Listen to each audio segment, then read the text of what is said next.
Hi there, you're on Gossip Says channel. Enjoy watching, subscribe and like it. It's growing our community. Story 1. I still love my ex-wife after 3 years of no contact. Long story short, me and this girl met each other at a boarding school almost 5 years ago. We barely talked to each other because I was this foreign student who barely spoke English, and even when I became fluent in the language, I didn't speak to her or anyone. Ever since I was a child, I wasn't the outgoing social type. Halfway through that year, I started having feelings for her. It was weird. I'm not the type to crush every few months on a different girl. The girls noticed that I would sometimes look for a second or two in their directions. I couldn't help it. Day after day, I had to stop myself from starting to imagine me and her together because I heard rumors she was talking to a senior boy, and in my mind I would never fight for a woman. I kept telling myself that no woman is worth the trouble or the heartache. So they noticed me looking at them from time to time, but didn't know who I was looking at. At some point, they started shipping me with one of her best friend. They kept coming up with ridiculously obvious plans to get me and her alone in hope that I will tell her about my supposed feelings for her. It never happened. But they kept shipping us for the remainder of that year despite me showing multiple times without being mean or rude that I wasn't interested in her. The following year, which was 2019, I may be getting dates wrong, a month after school started, I was at the same point. They thought I had feelings for the other girl. But something had changed. The senior for whom the girl I had feelings for was rumored to be dating graduated the year prior and was no longer in the picture.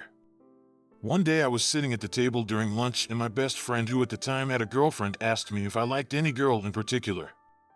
I said yes, I had one in mind. So he put $20 on the table that I wouldn't go ask her out right there during lunchtime. My ultimate weakness, I am unable to turn down a task if I'm dared to do it. And I would make $20 no matter what the outcome was. So I paused for a second and asked myself for the first time in over a year if I really liked her, and I felt something weird that I never felt before. At that moment, I knew I liked her more than I thought I did. I stood up and walked straight to the table where her friend and her were sitting. I pulled a chair right next to her and asked if I could eat with her. Her entire group got silent and stopped talking, but she said yes. So I sat there, and her friends just didn't know how to react. They just started eating their food, but I knew they just wanted to listen to our conversation, and frankly, I didn't care.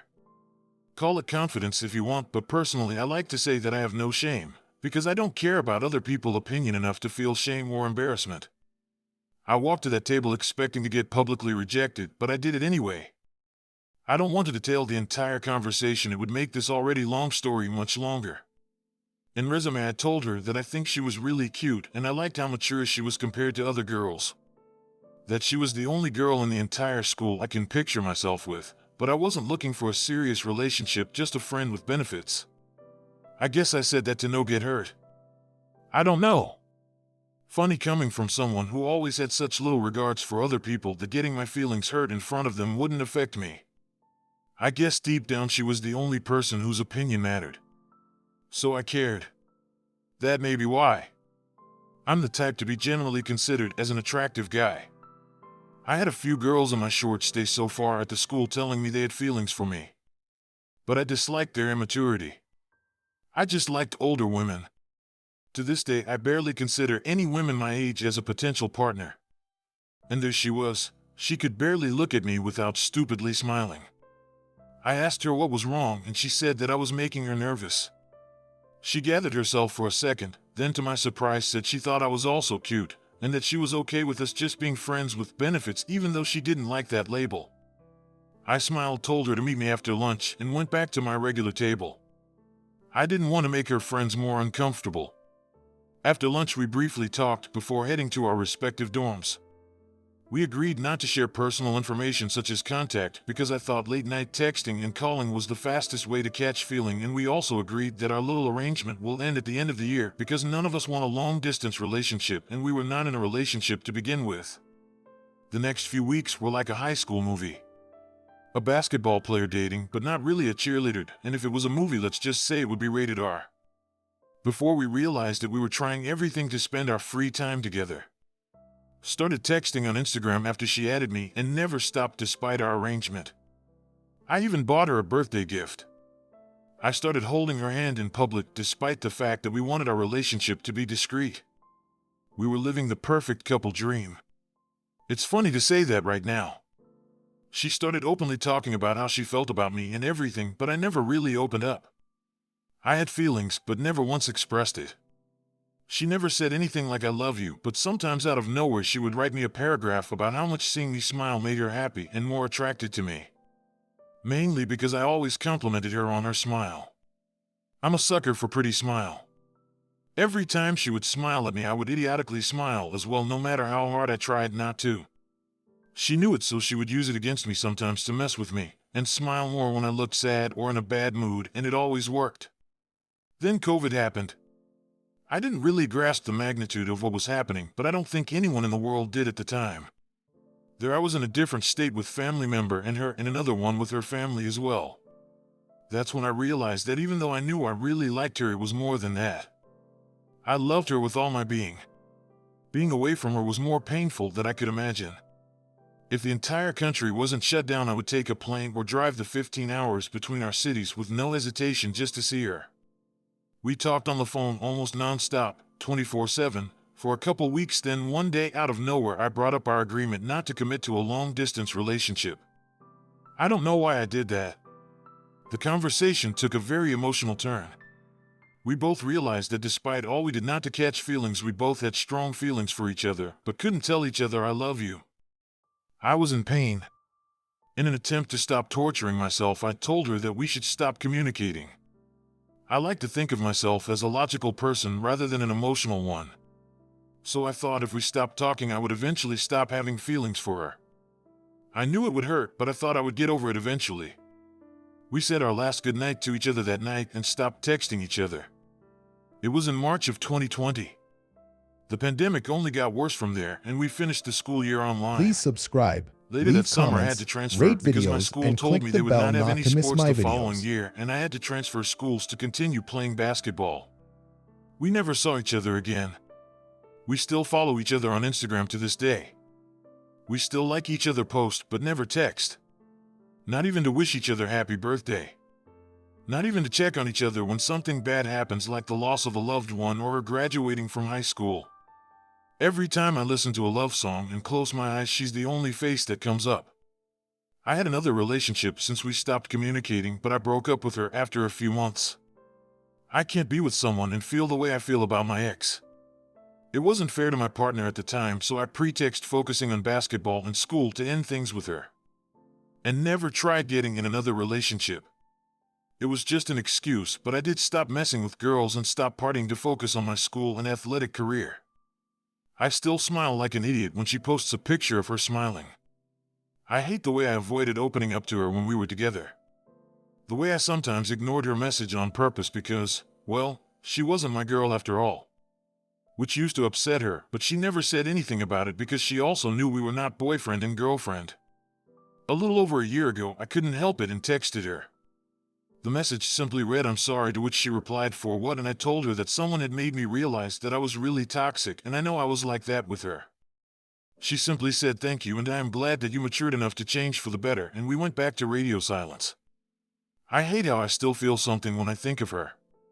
Every once in a while when she posts a picture, I have to stop myself from looking at it for too long, telling myself things like, "Stop stalking her, you creep," or "It's been years, she probably doesn't even remember you existed." I don't know how to feel about how I feel. I just can't seem to forget. No matter how much I try. I would like to hear advices and thought about my story from both men and women. Story 2: my fiancé has no energy and doesn't want to do anything and no sex. Me, 29 male. Partner, 29 female. Relationship length, 10 years. Hey all, I'm 29M, looking for some advice on what I should do. I feel like I'm at a turning point, perhaps past it, and don't really have anyone I can discuss it with safely. The 2 friends I have discussed it with in the past have erred on the side of saying I should leave. I'm hoping that you can help provide a balanced view on this. Me and my partner are both 29 and have been together for 10 years. She's my first proper girlfriend. I think this limited experience has made me be a lot more naive of the poor parts of our relationship. I really don't know any better as to what good looks like. All I know is that I was pretty lonely before being with her, and now I'm not. As I've matured, I've realized that perhaps I've compromised too much to make this work at the risk of becoming lonely again, but at the cost of my own potential happiness. 2 years ago, we were very close to breaking up, but the pandemic changed that. At the time, I thought this was a good thing, but now I'm not so sure. In summary, the relationship currently works, but feels mediocre. Financially and free time-wise, I'm in a very fortunate situation. I have a 9-to-5 job that I like that pays £200,000 and have ample time off, 65 days this year. Ideally, I'd like to spend this time and money traveling, but I just can't see that happening. She won't want to do this herself and won't let me do it on my own/with friends. We'll be having a child later this year too, which I think completely ruins this dream of mine, which I'm so close to. The main issue which caused me to write this post revolves around her intermittent but frequent episodes of low energy, which are paired with chronic headaches and poor mood. This combination makes it hard to make the most of life. We try to do most things you'd expect couples our age to do, but just not to the same level. We often leave events early or skip doing things entirely. It's worth noting that she wasn't always like this, and it's gotten better and worse over the years. To give you a bit more of an idea, here are some examples of what it's like when in low energy mode. Bear in mind this is 40% of our time together. She snaps at me for nothing or very small things. Worth noting, this is something that has improved over the years. It used to be very bad, borderline abusive. I'm not allowed to go do something on my own, but will be snapped at when being with her. Or we will sit next to each other on the sofa, but she'll have a frown on her face. It's pretty uncomfortable sitting like this. Doing anything with her is really hard. Even walking to the local shops, getting dressed, or showering is a big deal. The average able 60-year would have more energy than her. Almost every holiday I can remember with her has been limited by her low energy, often resulting in half of it being spent in bed/hotel rather than going out and doing something. She's put on considerable amount of weight. Being low energy means you can't do much physical exercise. Eating seems to help the energy problem slightly. I've put on weight. It's hard to maintain a good level when most of the time with your partner consists of sitting or walking very slowly.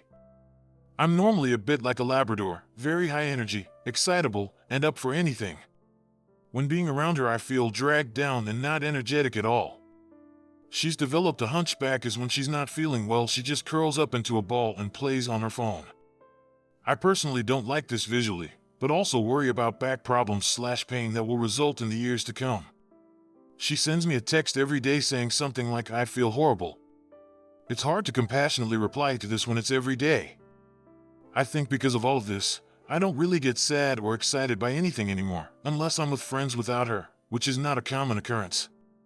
When I attempt to discuss any of this with her, she just starts crying, which makes me feel horrible, because it's not as simple as it being her fault, as she can't fix it.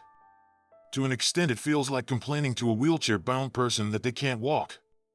Despite all of this, I do love her. I believe she's made me a better, more fuller person in many ways, and we do manage to have some good times together. There are a few complications of leaving her. She's recently pregnant. General sunk cost feeling. We know each other very well and have learned to live well with each other. We share most friends. Splitting would likely reduce number of friends. I no longer have many friends. This is in part due to the relationship, moving, and the pandemic. Without her, I'll be on my own. My options seem to be the following. Do nothing and settle with being like this. It's okay after all. The alternative of being alone could be worse. Attempt to further improve status quo.